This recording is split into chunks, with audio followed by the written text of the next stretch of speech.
그거는 저희들이 겸허하게 받아들여야 될 거고요. 중요한 건 추세니까 추세는 저희들이 그걸 이제 아프게 받아들이는데 지지율에 일희일비해서는 안 된다는 건 제 확고한 신념입니다. 그러니까 우리가 해야 될 일을 제대로 하고 있는가 못하고 있는가 이것을 저희들이 늘 경계하면서 반성하고 또 우리 스스로 각오를 다져나가면서 실천하는 것이 중요한 것이지 지지율에 환호하거나 지지율에 위축돼서는 이를 그르칠 확률이 매우 높습니다. 그러니까 집권당으로서 이번에 7월 임시국회 부동산 3법을 처리하지 않는 것 그거는 집권당으로서 책임을 완전히 포기하는 거거든요. 근데 이 부동산 3법은 핵심은 그겁니다. 투기 근절. 근절이라는 게 뿌리를 자른다는 거 아닙니까? 뿌리를 완전히 투기를 없애겠다는 것. 그 다음에 불로소득을 환수하는 것.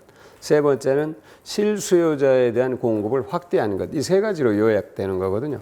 근데 그 정책의 내용에 대해서는 어디로 가버리고 정책의 수립이나 집행에 영향을 미칠 만한 사람들의 어떤 주변 이야기들이 온통 국민들의 정서를 파고들었어요. 그러다 보니까 새로 나온 부동산 정책으로 인해서 불편해진 분들이 계세요.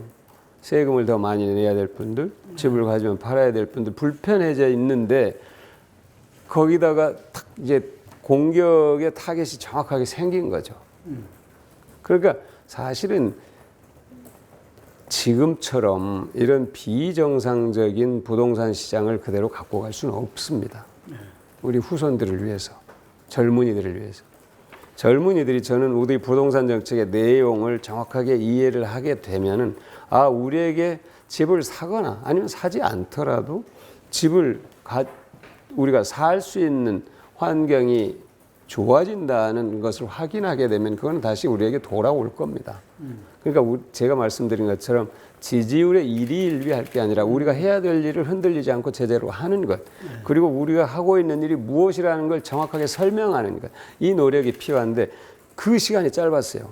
그런데 이 부동산법 처리 시간은 너무 이게 물리적으로 짧기 때문에 그런 어떤 이해를 할 시간적 여유가 없었던 거죠, 국민들께. 8월 휴지기를 갖고 8월 임시국회와 정기국회부터는 그렇게 하지 않겠습니다. 이게 원내대표가 최고위원들한테 한 얘기입니다. 지금 당장 불편해서 부동산 정책에 비판하고 해방을 한다면 코로나 방역 과정에서 나 혼자만 살겠다면서 온 국민을 위협에 빠뜨리는 것과 다를 바가 없습니다.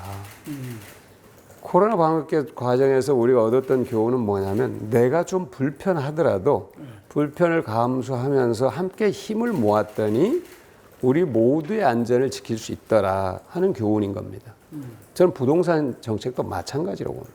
분명히 불편한 사람이 나올 수 있습니다. 그러나 왜 우리가 그럼 이렇게 비판을 감수하면서까지 이 정책을 펴야 되는가는 아까 말씀드린 것처럼 우리 후세들이, 우리 젊은이들이 지금과 같은 방식으로는 도저히 집을 사거나 마련하는 게 불가능하니 그들에게 새로운 기회를 열어줘야 되는데 그러려면은 다른 방법이 현재로서는 존재하지 않거든요.